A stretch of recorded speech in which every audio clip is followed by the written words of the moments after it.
My beloved brothers and sisters, Islam teaches us to be kind, patient and forgiving, but Islam never asked you to allow anyone, including family, to harm your heart. Some people confuse patience with silence and forgiveness with accepting toxic behavior. But the Prophet ﷺ never tolerated injustice, disrespect or emotional harm, even when it came from those closest to him. There comes a point when you must protect your heart, your dignity, and your mental peace, because Allah does not want you to be oppressed. He does not want you to be disrespected. He does not want you to carry pain that others keep causing.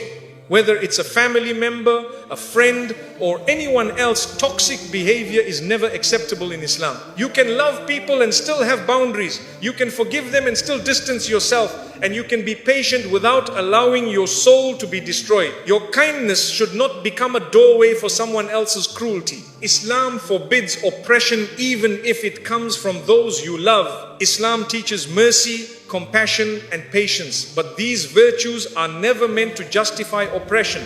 Many people tolerate harmful behavior from loved ones because they believe staying silent is piety. But in Islam, oppression is forbidden no matter who commits it, whether it comes from a stranger or from your own blood. Allah does not allow you to accept injustice. Your relationship with Him is more important than your fear of disappointing people who mistreat you. Sometimes the hardest oppression to recognize is the kind that comes from those closest to you. Family members may use love, culture, or status to justify their harm, expecting patience to cover their wrongdoing, but Allah sees every injustice, and He never commands you to remain silent when your heart and dignity are being crushed. A believer is patient, yes, but not at the cost of allowing harm to continue. When oppression comes from loved ones, it confuses the heart. You begin to question your worth, your intentions, even your sanity. But Islam brings clarity. Oppression is a sin, not a misunderstanding. A toxic behavior is wrong even if the person doing it is your parent, sibling, spouse or relative. Your duty is to honor them, but honoring does not mean tolerating cruelty. You are allowed to step back, set limits and protect your heart. Allah does not want you to carry wounds that others refuse to stop causing. He does not want your kindness to become a doorway for someone else's destructive behavior. Oppression from family can feel heavier because it comes wrapped in expectations. Respect me, obey me, don't speak up. But respect in Islam is never a blank check for someone to harm you. Respect must be mutual and boundaries must be honored. Too often, people weaponize religious teachings to silence the oppressed. They tell you patience means enduring mistreatment, forgiveness means accepting abuse, and family ties mean allowing emotional harm. But this is not Islam, this is misuse of religion. The Prophet ﷺ never told a believer to remain in harm's way. He stood against injustice even when it came from his own tribe, his own family, his own people. Oppression in any form, emotional, verbal, financial or physical, is forbidden in Islam. You are not obligated to endure insults, manipulation, humiliation or disrespect just because the person is related to you. Allah is more just than to command you to tolerate a pain that destroys your well-being. You can honor family with distance, with boundaries, with dignity. Staying silent in the face of injustice is not patience, it is self-harm. When oppression comes from loved ones, many people stay because they fear causing conflict or being judged. But protecting yourself is not a sin. Harming someone is. Allah will not question you for leaving a toxic environment. He may question you for enabling oppression by staying silent. Your heart is an amana from Allah, and you are responsible for safeguarding it even from your own family. Allah condemns oppression so strongly that He declared it forbidden upon Himself. If the Creator refuses to wrong His creation, how can He ask you to accept wrongdoing from others? Islam is a religion of justice, not blind obedience to harmful behavior. When someone hurts you intentionally, the wrong belongs to them, not to you. You are not guilty for setting limits, they are guilty for crossing them. Many families normalize toxic patterns because it has always been this way. But Islam did not come to preserve harmful traditions, it came to correct them. You are not commanded to keep repeating the cycles of pain your parents or grandparents endured. Islam gives you the right to break generational harm even if others don't understand. Allah knows your intention and He supports the oppressed, not the oppressor. The Prophet ﷺ said, help your brother, whether he is the oppressor or the oppressed. How do you help the oppressor? By stopping them from committing oppression. This means that challenging harmful behavior is not disrespect, it is mercy. It helps the oppressor recognize their wrongdoing before they accumulate sin. You are not harming them by setting boundaries. You are helping them reform. When you tolerate oppression silently, you unintentionally allow it to grow. Just as injustice spreads in society when left unchallenged, it spreads in families when ignored. Your silence may protect temporary peace, but it destroys long-term well-being. Islam teaches balance, patience with kindness, but firmness with injustice. This balance protects your heart and preserves your dignity. The emotional injuries caused by family can be the deepest because you expect safety, not harm. But Allah sees every tear, every frustration, every moment you stayed silent to keep peace. He knows the battles you fought alone, the disrespect you endured quietly, the pain you swallowed to remain polite, and He promises justice either in this world or the next. Nothing you experience is overlooked by Him. If someone's behavior pushes you away from peace, from confidence, from self-worth, or from Allah, then distancing yourself is not disobedience, it is protection. Islam never required you to sacrifice your mental health for the comfort of others. You can love someone and still choose space. You can forgive someone and still refuse to accept repeated harm. This is not rebellion, it is wisdom. A believer stands against oppression because Allah Himself stands against it. Even within families, justice must prevail. The Prophet ﷺ corrected his loved ones gently but firmly when they were wrong. He never allowed emotional manipulation, harshness, or disrespect to be normalized. His example teaches us that true love involves accountability, not blind tolerance. Oppression from loved ones often lasts for years because victims hope things will change on their own. But Islam teaches that oppression ends when you take a stand with calmness, wisdom, and dignity. You are not asked to fight with anger, but you are asked to speak with truth. Oppressors thrive in silence, but their power weakens when boundaries are established. Setting boundaries is not un-Islamic. It is a form of self-respect and a form of protecting your heart, which is a trust from Allah. Boundaries teach others how to treat you and teach you how to protect your soul. The Prophet ﷺ set boundaries with people he loved deeply. You can too.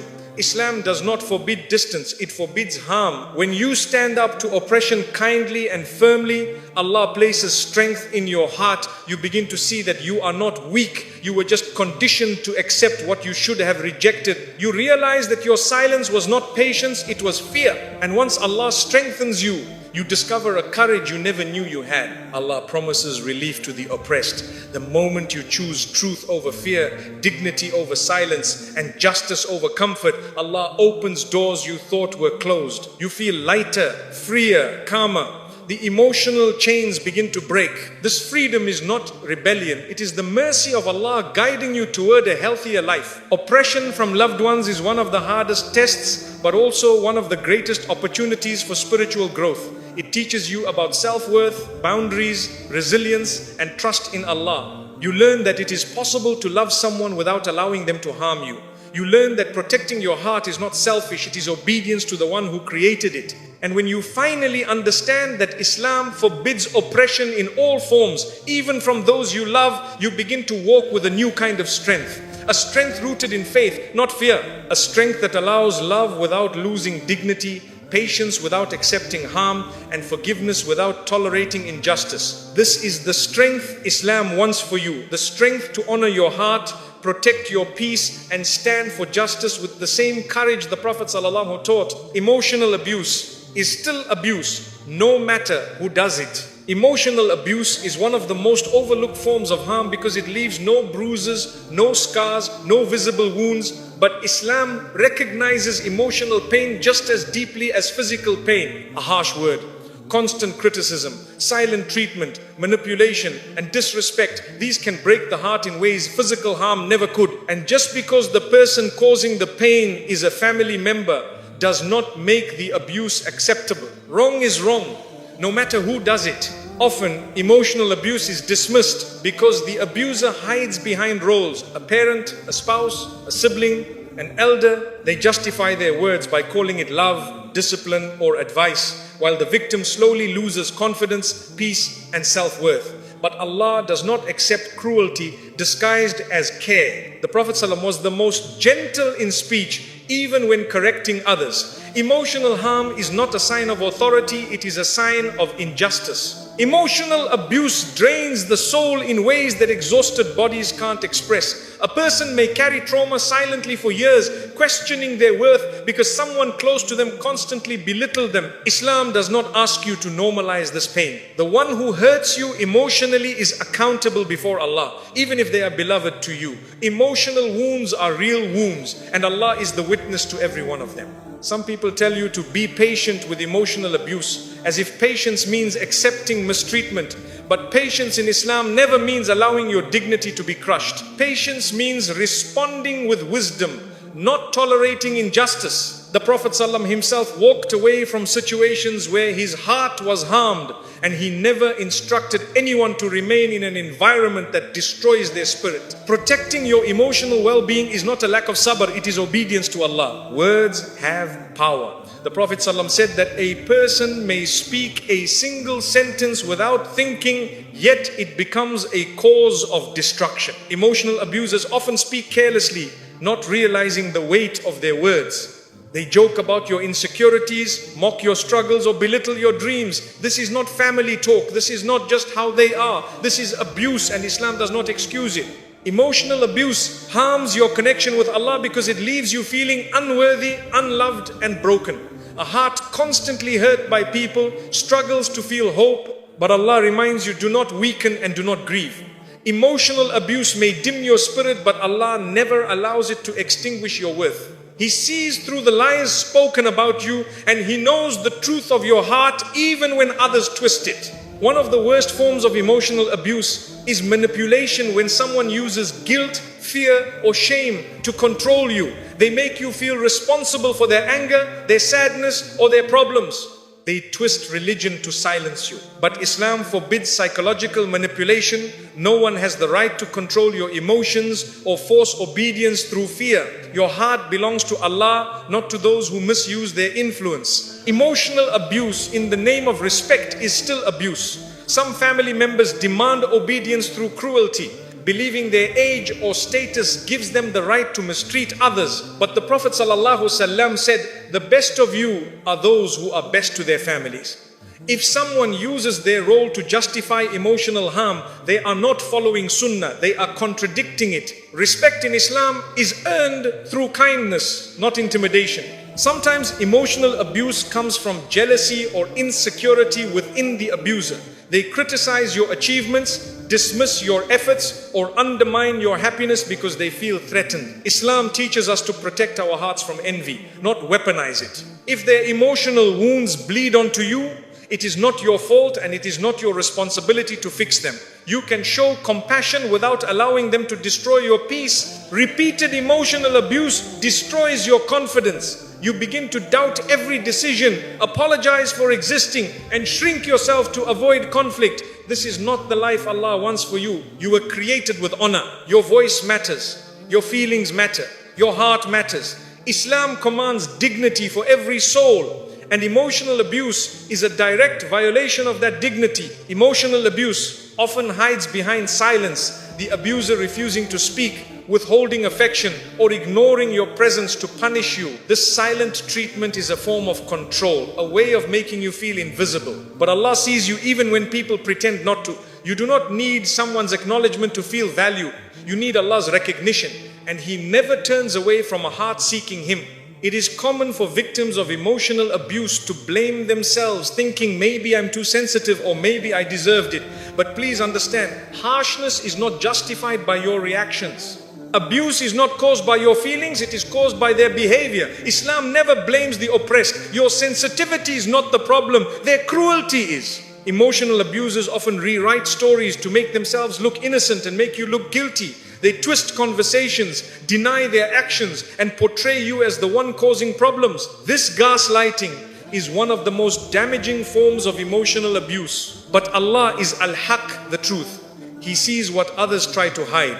When people distort reality, Allah restores clarity. You are allowed in Islam to distance yourself from those who emotionally harm you, even if they are family. Distance is not disrespect. Silence is not rebellion. Space is not a sin. It is protection. Protection of your mental health, your spiritual stability, and your emotional well-being.